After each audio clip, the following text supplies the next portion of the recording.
Oi,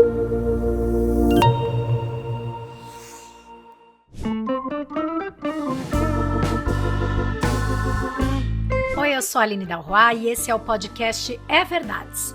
Nessa temporada, o nosso tema principal é o ofício da verdade, porque eu converso com profissionais de diversas áreas que têm em comum a busca pela verdade. E hoje é dia de contação de história real por aqui no quadro A Verdade que Mudou Minha Vida. Nesse quadro, eu trago histórias de pessoas que descobriram uma verdade e nunca mais foram as mesmas. A verdade que mudou minha vida foi descobrir que eu estava apenas um aperto de mão distante do Hitler, porque meu avô conheceu o Hitler e eu conheci meu avô. Então, eu apertava a mão do meu avô, que um dia apertou a mão do Führer. Esse é o José Renato Kell, arquiteto, escritor e professor do curso de Arquitetura e Urbanismo da FAAP. Ele herdou um nome e um sobrenome que no início do século passado foram sinônimos de ciência e prestígio na elite intelectual brasileira. Isso porque o avô paterno do José Renato Kell era o Dr. Renato Ferraz Kell, médico que atuou na indústria farmacêutica como diretor da Bayer no Brasil por mais de uma década. Só que além de executivo da multinacional alemã, o Dr. Kell ganhou notoriedade e entrou para os livros de história por outro motivo: liderar o movimento eugenista no Brasil. E o que é a eugenia? O termo foi cunhado pela primeira vez em 1883 pelo matemático inglês Francis Galton. O Francis Galton, ele era primo de ninguém menos que Charles Darwin. Naquela época, o Darwin era o cara mais respeitado do mundo, depois de ter criado a teoria da evolução da espécie. Pois bem, o Galton pegou a ideia de seleção natural das espécies e propôs uma seleção artificial da espécie humana para melhorar a linhagem dos seres humanos e criar uma sociedade perfeita. Então, segundo a eugenia, para melhorar a raça humana era preciso cruzar pessoas com boas características genéticas e impedir que os indesejáveis se reproduzissem. Quem eram os indesejáveis? Todo mundo que fosse considerado degenerado na sociedade, como os pobres, as prostitutas, as pessoas com vício, tinha muito alcoolismo nessa época, as pessoas com deficiência, as pessoas com problemas mentais, todo mundo que na cabeça deles pudesse causar uma piora racial na sociedade. Nessa época, os estudos em genética eram assim pífios, muito pouco desenvolvidos. E os cientistas acreditavam que tudo era hereditário, sem levar em consideração fatores como o ambiente, as condições em que cada pessoa nasce, cresce, se desenvolve. Ou seja, as pessoas estavam condenadas a perpetuar características ruins nos filhos e não tinham o que fazer. O Galton era matemático, então ele pensou na seleção natural das espécies como se fosse uma operação matemática. Logo, a fórmula para eliminar a pobreza seria justiça social e o fim da concentração de renda? Não! Seriam os ricos deixarem mais descendente que os pobres no mundo. Bastava então selecionar os melhores exemplares da sociedade para se casar e reproduzir entre si e evitar que os indesejáveis se reproduzissem. Com o tempo, só restaria o que eles chamavam de linhagem boa. Simples e genial, né? Só que não. É importante dizer que na época do Galton estava rolando lá na Europa a Revolução Industrial e a população do campo passou a migrar em massa para tentar trabalhar nas fábricas. Só que as cidades não tinham a menor condição de receber tanta gente. Não tinha saneamento básico, não tinha água tratada, então já viu. Era aquela sujeira, miséria, doença contagiosa para tudo que é lado, muito alcoolismo. Aí as elites passaram a temer uma degeneração biológica da sociedade. Foi então que a eugenia se transformou num movimento quase unânime no meio científico. E o Renato Kell foi o maior expoente desse conceito aqui no Brasil. Monteiro Lobato, que era eugenista, acreditava que o amigo dele, Renato Kell, devia ser considerado o pai da eugenia no Brasil. E não é à toa. O Renato Kell escreveu dezenas de livros sobre o assunto e se correspondeu com muita gente no Brasil e no mundo, trocando ideias e teorias sobre isso. Um dos livros que ele lançou foi A Cura da Fealdade, publicado em 1939, e ele defendia ali uma limpeza da linhagem brasileira de qualquer resquício de povos negros e indígenas para erradicar o que ele considerava feiura. Na época, vamos dizer, antes de eu conhecer meu avô, ele era um cara muito ativo na comunidade científica, médica e tal brasileira. E ele apostou todas as fichas dele na eugenia. Por quê, né? Ele terminou a faculdade nos anos 1910 ou qualquer coisa assim, né? A eugenia era a ciência de ponta da época. Na biologia, na medicina, os evolucionistas todos e tal apostaram todas as fichas na eugenia. Então, a eugenia não era uma coisa nazista no começo do século XX. A eugenia era o mainstream da ciência biológica moderna, entendeu? Então, ele estava na crista da onda, ele estava seguindo o mainstream. Ele acompanhava os pensadores europeus, franceses, alemães, ingleses, italianos, etc., etc., e americanos, norte-americanos. Todo mundo era eugenista. Meu avô não era um ponto fora da curva. Ele não era uma exceção entre os médicos e cientistas do começo do século. Ele estava totalmente engajado na ciência, vamos dizer, no cerne mesmo da ciência moderna da época, que depois foi usada a eugenia de forma completamente equivocada para fins políticos, né? Hoje a gente sabe que, apesar da roupagem científica, o movimento eugenista foi uma pseudociência essencialmente social e virou uma das doutrinas centrais para justificar o nazismo, a busca da raça pura, um mundo com menos judeus, menos negros, menos ciganos. Só que lá no início do século XX era considerada uma ciência séria e foi abraçada por médicos, por cientistas, jornalistas, sociólogos. A grande elite intelectual do país comprou essa ideia. Levado por essas ideias, em 1918, o Dr. Renato Kell fundou a Sociedade Eugênica de São Paulo, uma instituição que contou com mais de 100 associados. Tudo gente ilustre, viu? Tinha Monteiro Lobato, Vital Brasil, fundador do Instituto Butantan, Arnaldo Vieira de Carvalho, o fundador da Faculdade de Medicina da USP, que hoje dá nome à Avenida Doutor Arnaldo, em São Paulo, e tantos outros homens importantes que também viraram nome de rua, de praça, de monumento. Então, sim, a eugenia era um pensamento bem aceito na época e por isso perdurou até o final da Segunda Guerra e chegou a pautar política pública no Brasil. Foi pensando em branquear a população que o Brasil abriu as fronteiras para receber os imigrantes europeus, aqueles fugidos da guerra, e ajudou muitas dessas pessoas a iniciar a vida aqui. A Constituição Federal de 34, inclusive, determinava que estimular a educação eugênica era dever da União dos Estados e dos municípios. Já pensou? Agora, dentro da eugenia, existia uma ala mais radical que defendia a separação total entre brancos e negros, alegando que a miscigenação atrapalhava o aperfeiçoamento do povo brasileiro.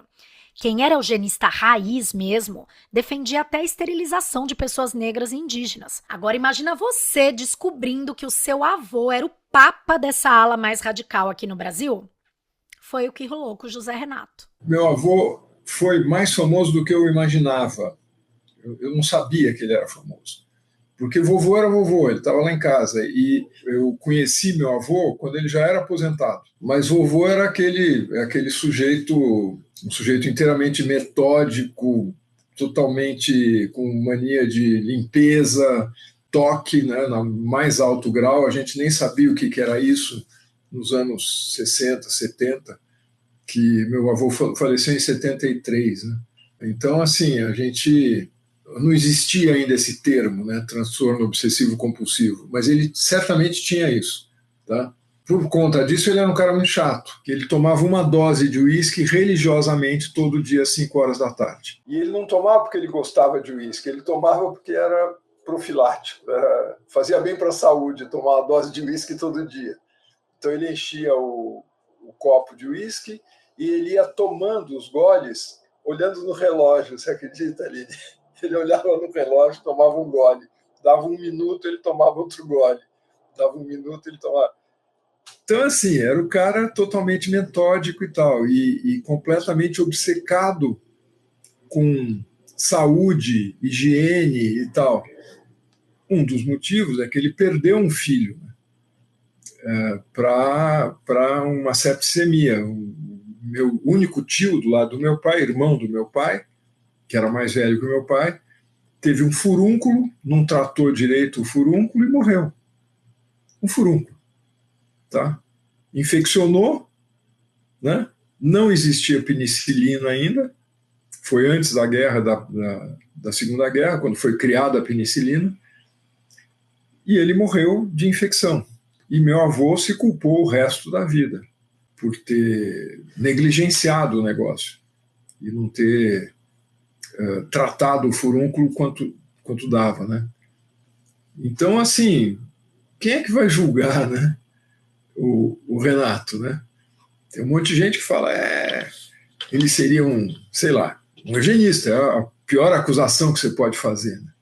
Que ele era um eugenista. Ele era. Mas meu avô falava, a gente voltava queimado da praia e ele, vocês não têm orgulho da sua pele? E na minha cabeça, eu tinha, sei lá, 12 anos, 13 anos, orgulho da pele, o que é isso? Por que eu vou ter orgulho da cor da minha pele, entendeu? Eu falava assim, me orgulhar de ser branco que nem ele tinha a cor de minhoca, entendeu?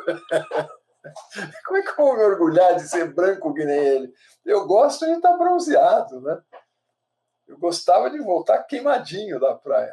Durante anos eu só achei meu avô chato. Às vezes chato, né? E outras vezes simpático e tal. Meu avô, ele gostava muito de conversar comigo e tal, né? Eu ia lá, sentava na varanda de casa, ficava vendo ele dar comida aos passarinhos, a gente ficava lá olhando os passarinhos e tal. E ele tinha um lado também encantador, ele era um defensor do tico-tico, o passarinho, tico-tico. Ele adorava os tico-ticos.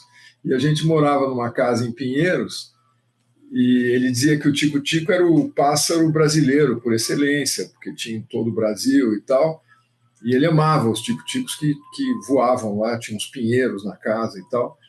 Então ele jogava migalha de pão para os tico-ticos e tal. E ele ficava enfurecido porque vinham os pardais roubar o pãozinho dos tico-ticos. E o pardal é muito parecido com o tico-tico, mas ele é uma espécie invasora, né? O pardal não existia no Brasil. Então meu avô ficava reclamando dos pardais que roubavam a comida dos tico-ticos, entendeu? Então ele dizia que ele era devoto de São Francisco, embora ele não fosse religioso, nunca vi meu avô entrar numa igreja. Ele era um médico, né? E um cientista, de certa forma, né? Mas ele não era um cara religioso nesse sentido. Ele, inclusive, debochava muito da religião. Uma vez ele passou muito mal, a gente não sabe se foi um infarto, alguma coisa, ele teve um problema de saúde, enfim. Todo mundo achou que ele ia morrer, porque ele ficou muito mal. E a minha tia, que era irmã dele, chamou um padre conhecido dela para ir lá conversar com meu avô, porque ela achava que vovô ia morrer e ela queria que ele se confessasse. Porque essa era uma carola, assim, aquelas beatas de igreja, sabe, a minha tia. E meu avô já não gostou da ideia, porque ele não queria conversar com padre nenhum. E o padre chegou e perguntou para ele, né, se ele tinha vontade de se confessar. E meu avô falou assim, confessar o quê? O que eu tenho para confessar? Eu não tenho nada. Ele se considerava assim um santo, entendeu? E ele dizia que quando ele morresse, ele ia subir para o céu montado num cacho de banana, mandando banana para todo mundo, né? Porque tinha certeza que ele ia para o céu, ele não tinha nenhuma dúvida quanto a isso, né? E de repente, caiu toda essa imagem dele e tal que eu tinha, né? E eu não fazia ideia de que ele apoiava o Hitler. Por incrível que pareça, essa descoberta do José Renato sobre as verdades do avô aconteceu bem recente. Foi depois da pandemia. Claro que a família toda sabia que o Dr. Renato Kell era um cara racista. Mas os netos, por exemplo, não sabiam o quanto ele era adepto das ideias nazistas. Isso porque as ideias eugenistas começaram a sumir do mapa a partir de 1945, com o fim da Segunda Guerra. Ali, o mundo ficou sabendo o que foi o horror do Holocausto e o conceito de raça mudou completamente. Aí o conceito de melhoramento da raça começou a pegar muito mal. Começou a ter o nome que hoje tem, que é mesmo, racismo. Além disso, com o tempo, as pesquisas na área genética foram avançando e perceberam que a ideia da eugenia era furada também do ponto de vista científico. Então, os livros, as ideias e o próprio Renato Kell acabaram ficando bem cancelados, para usar um termo bem de hoje. Aí, quando o Renato Kell morreu, em 73, a família chegou a doar alguma coisa do acervo médico, alguns documentos e correspondências para pesquisa, mas a biblioteca particular do Dr. Kell ficou com um dos filhos, justamente o pai do Zé Renato. E ninguém mais falava sobre esse passado obscuro lá do patriarca. Só que quando o pai do Zé Renato morreu, no ano 2000, as caixas com livros foram parar na casa do José Renato. E ele diz que ficaram lá na garagem até muito recentemente, quando ele decidiu dar uma limpada naquilo e dar um fim naqueles livros. Segundo o Zé Renato, por coincidência, no meio desse processo, ele recebeu uma ligação do jornalista Theo Rupreste, do Ciência Suja, pedindo uma entrevista a respeito do Dr. Renato Kell. Foi então que o José Renato passou a olhar com mais atenção para os livros que faziam parte daquela biblioteca herdada, e aí ele deu de cara com uma bomba. O Theo me ligou, querendo uma entrevista, eu falei, olha, eu não sei se eu sou muito indicado, porque eu conheço pouco da vida do meu avô. Quando ele faleceu, eu tinha 18 anos. Então eu fui dar uma olhada no que eu tinha aqui, os livros que meu pai me deixou. E daí eu achei essa joia aqui, ó. Nossa. Nossa! Puxa. Então, eu achei o livro do Führer, né? Minha Luta, em português, publicado em 1930. E achei outros livros, achei livros de eugenistas famosos da época, dos anos 30, 40, né? Achei franceses, ingleses, enfim. E daí eu tive que estudar um pouco o assunto para conversar com o Theo. E dei uma olhada no livro. E quando eu peguei o livro aqui, o Mein Kampf, do meu avô, daí eu levei um susto, né? Porque o livro está todo grifado. Aqui, ó. Não sei se dá para ver o lápis vermelho aí. Sim, sim. Com anotações e tudo mais. E, então, tem vários lugares que ele colocava assim, MB. O que é MB? Muito bem. Ele concordando, entendeu? Quando o Hitler fala vamos dizer, de como é que ele pretendia criar a raça pura alemã, tem lá, muito bem. Que é um negócio, dá dó, sabe? Porque é uma besteira tão fenomenal. Eu acho que esse livro tinha que ser estudado na escola, porque ele é um amontoado de besteira que tem que ser desmascarado, entendeu? Esse livro tinha que ser assim, olha, vamos ler esse capítulo e ver o que está errado aqui. Ninguém conhecia muita genética, não sabia exatamente como funcionava, ainda se acreditava em coisas que hoje a gente sabe que não são verdade. Então, o que acontece? Hoje a gente sabe que esses cruzamentos que são feitos para aprimorar uma determinada espécie de raça, né, de cachorro, de gato, de boi, tem um efeito colateral de criar doenças congênitas. Então, quanto mais, por exemplo, todo mundo que cria cachorro sabe disso. Cachorro de raça pura tem doença, é mais frágil. Por quê? Porque você vai perpetuando aquela genética e vai reforçando, de geração em geração, você vai reforçando os defeitos daquela raça. Aquele bulldog francês que tem um cachorro que tem o nariz achatado e tal. Esses cachorros têm problemas respiratórios, que são passados de geração para geração. Quer ter um cachorro saudável, que não te dá problema? Pega um vira-lata. Pega um vira-lata. O vira-lata é cruzamento de qualquer bicho com qualquer bicho. E quanto mais vira-lata ele for, melhor. Por quê? Porque é assim que a natureza funciona. A natureza funciona pelo cruzamento, exatamente, de raças distintas e tal, para criar uma espécie que não é pura. Ao contrário, e que é a ideia da eugenia, criar uma raça pura. As ideias do Hitler sobre eugenia são exatamente os erros que eu acabei de falar para você. Ele achava que ele tinha que criar uma raça pura alemã. que é uma besteira, assim. É uma besteira, simplesmente. É um erro científico, é uma pataquada de um cara que não entende nada de genética, que nem era uma ciência tão avançada na época, era uma ciência engatinhando. E o Hitler foi lá e misturou a eugenia com a política. Deu o desastre nazista, né? Bom, a ligação da família do José Renato com a eugenia não se limitava só ao avô dele. Ele tem mais um parente famoso que entrou para os livros de história. O bisavô materno do José Renato, sogro do Renato Kell, era Belisário Pena, médico sanitarista importantíssimo que fundou a Liga Pró Saneamento do Brasil.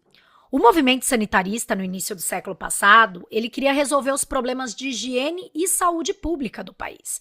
O Belisário trabalhou com Oswaldo Cruz e foi para tudo quanto é interior do país, para o Nordeste, para a Amazônia, para prevenir doenças como a varíola, a febre amarela, a malária, a doença de Chagas. Ele, inclusive, participou ativamente da revolta da vacina em 1904 para garantir a vacinação da população do Rio de Janeiro contra a varíola. Quando o Renato Kell fundou a Sociedade Eugênica de São Paulo, ele convidou o sogro para fazer parte e o Belisário entrou para essa sociedade.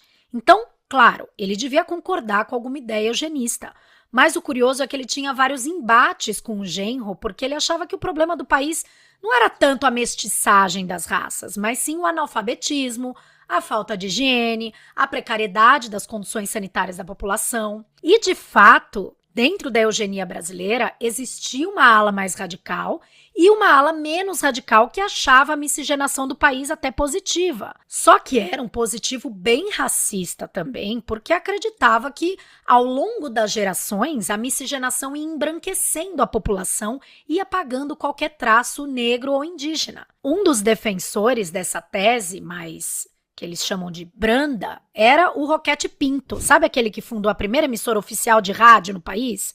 Então, ele também era médico e antropólogo e fazia parte da sociedade eugênica, mas com essa visão aí, dita mais branda, alinhada com a visão do Belisário Pena. O vovô Belisário, ele percorreu o interior do Brasil, de norte a sul, fazendo medicina, vamos dizer, nas aldeias e ajudando as pessoas e tal. Ele era completamente diferente do meu avô Renato. Eu chamo de vovô Belisário, não é vovô, é meu bisavô, né? O Belisário é um cara que conheceu Oswaldo Cruz, foi envolvido em pesquisas com Oswaldo Cruz. E o Belisário, ele é um dos caras que desenvolveu as vacinas, né? E o Belisário não era um eugenista. Ele era bem mais velho que o meu avô, né? E quando meu avô se casou com a minha avó e tal, ele resolveu fundar a Sociedade Eugênica e convidou o sogro para fazer parte. E o Belisário fez parte da Sociedade Eugênica, mas ele, na hora das discussões e tal, ele não estava do lado do meu avô, porque ele tinha uma opinião completamente diferente sobre o aprimoramento da raça brasileira e coisas do gênero. O meu bisavô, ele achava que o que faltava ao Brasil não era uma raça superior, ele achava que o brasileiro estava bem. O que a gente precisava era ele falava butina, latrina e hecatorina. Butina, porque as pessoas no interior do Brasil não usavam sapato e que muitos vermes e coisas penetram no corpo humano pelo pé, por feridas no pé, cortes e tal. O sujeito anda no meio da sujeira e tal e ele precisaria ter sapato. Então, butina. A hecatorina é um remédio contra vermes que tinha na época. E latrina é privada, porque não tinha sistema de esgoto no interior. Então as pessoas defecavam em qualquer lugar, sujavam os rios e daí disseminava doenças. Então ele não achava que precisasse criar uma nova raça ou coisa assim. Quando você vê esse meu bisavô, ele era baixinho, tampinho, acho que ele media 1,50 m, sei lá.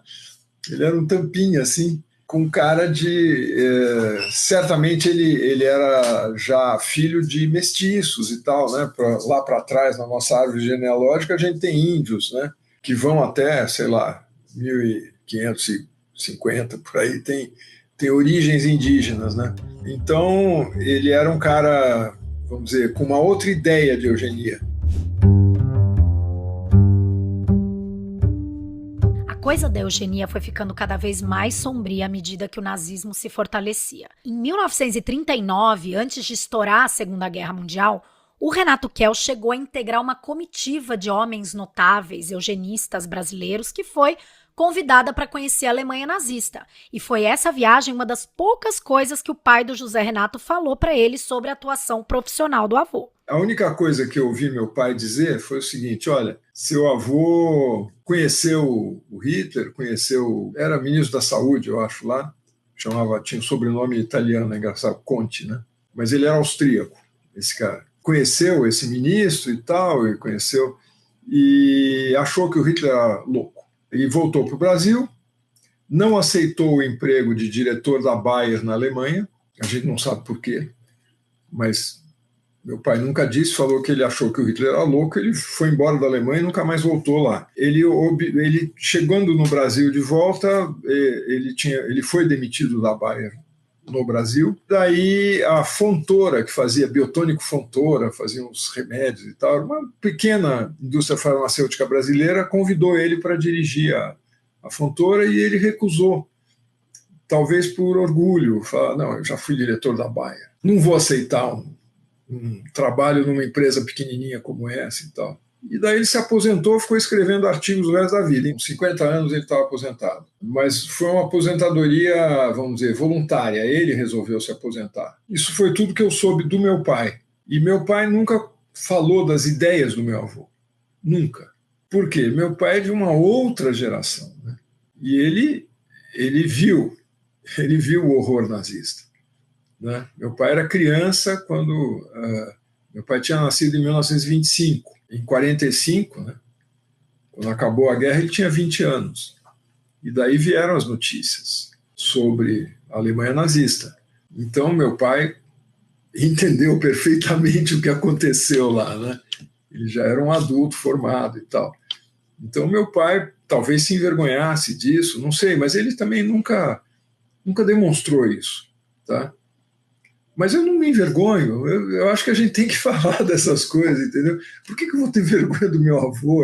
A gente não pode tapar o sol com a peneira, certo? Você não precisa nem ter orgulho, nem ter desprezo ou coisa assim. É o que é.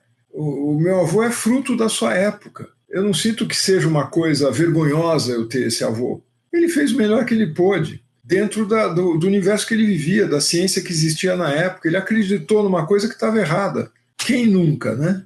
A gente vive sendo enganado e a ciência é um processo em construção. Então, as coisas que ele acreditava estavam erradas, simplesmente erradas. E não tinha como ele saber. Então, meu irmão, uma vez, um dos meus irmãos, falou que, mas ele apoiava essas ideias. Eu falei, é o que ele tinha. Alguns até achariam que eu fui muito bonzinho com ele. E eu não acho, eu acho que eu estou falando como é que foi a realidade. Ele era um eugenista, porque ele acreditava nessa ciência. E ele errou. Vai fazer o quê? Errou redondamente. O que falar de mal do meu avô, fique à vontade, não tem problema, entendeu? Eu já também acho que ele errou em muita coisa. E eu não fazia ideia de que ele apoiava o Hitler. Mas daí, dentro do livrinho, fatídico livro aqui, tinha recortes de jornal de 1930. E eu fui olhar os recortes. E daí tinha assim, os jornais da época, 1930, hein? Na boca da guerra, elogiando Hitler. Jornais brasileiros, não eram jornais alemães. E meu avô guardou os recortinhos de jornal. Entendeu? Então, o Brasil, majoritariamente, a imprensa brasileira era a favor do Hitler. Achava o cara o máximo. Esse grande homem, elogiando a qualidade moral dele. Acredite se quiser. Entendeu? Então, você vê, a gente está envolvido na história, está envolvido na sua época, né? Como nós, né? E a gente espera estar fazendo a coisa certa, né? Eu espero estar fazendo a coisa certa. Bom, esse foi o final do relato do José Renato Kell, mas eu não quero terminar o episódio aqui.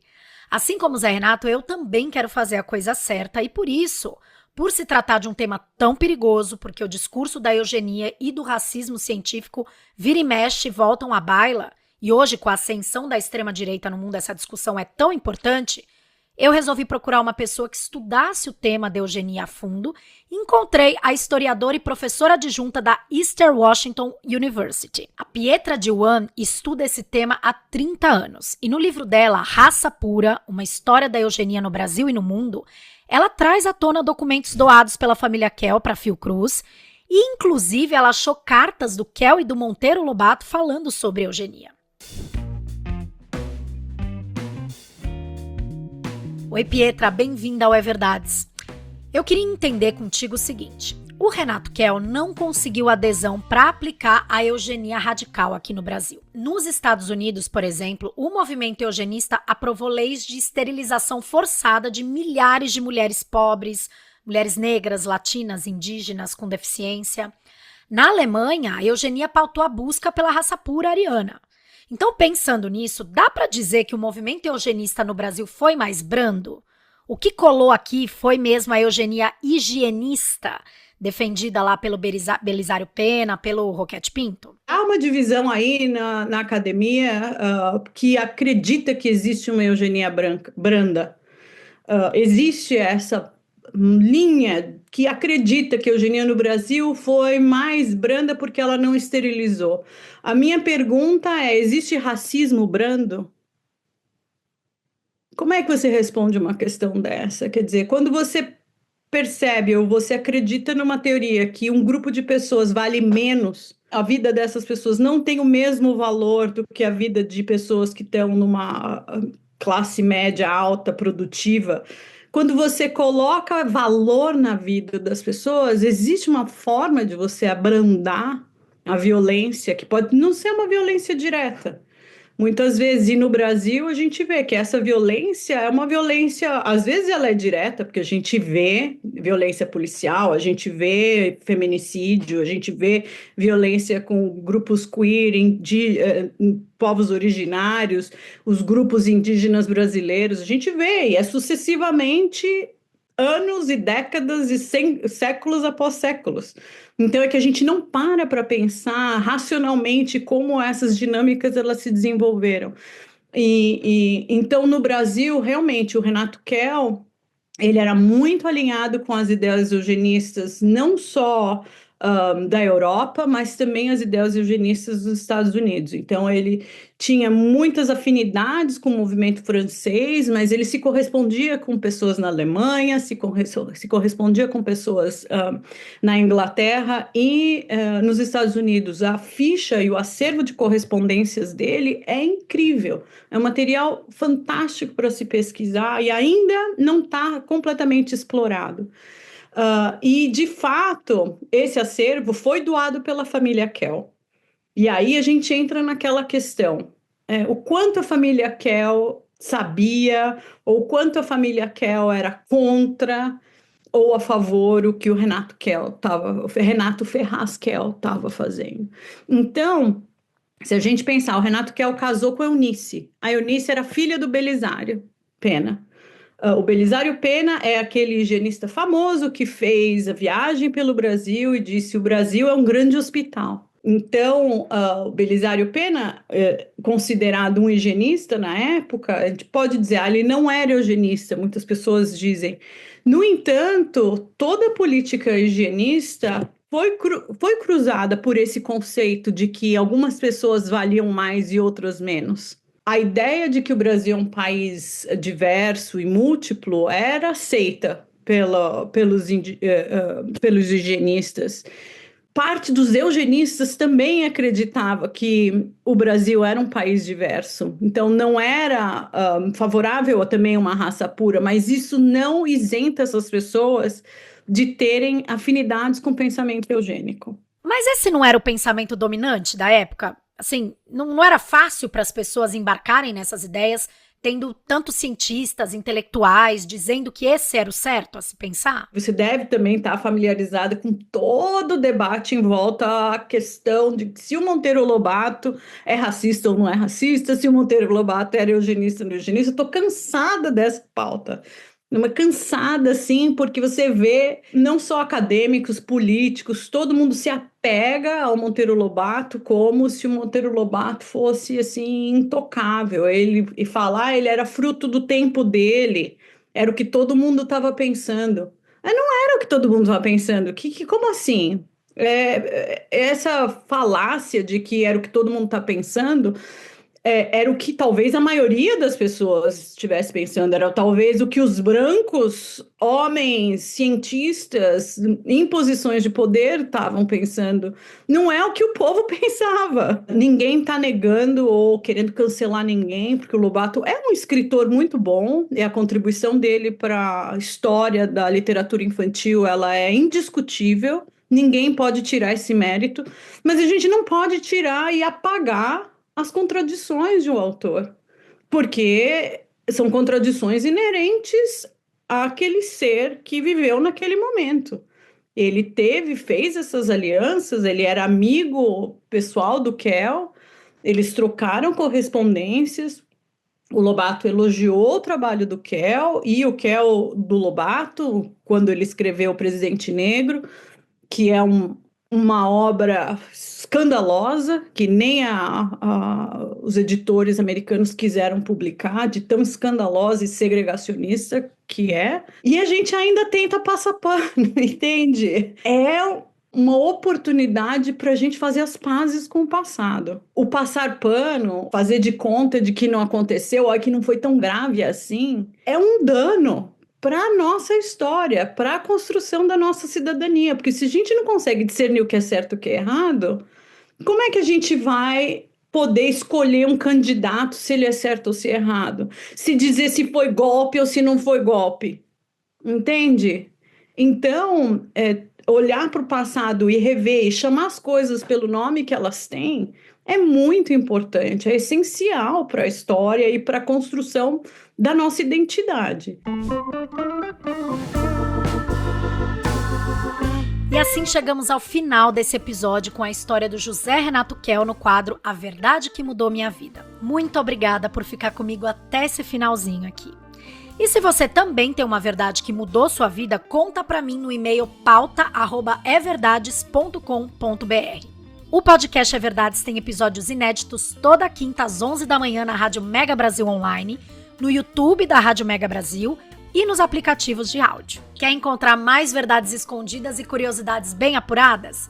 Segue a gente no perfil @Projeto É Verdades, tanto no Instagram quanto no TikTok. A direção criativa, a produção executiva, a gravação das entrevistas e a checagem das informações foram todas feitas por mim, assim como o roteiro do episódio.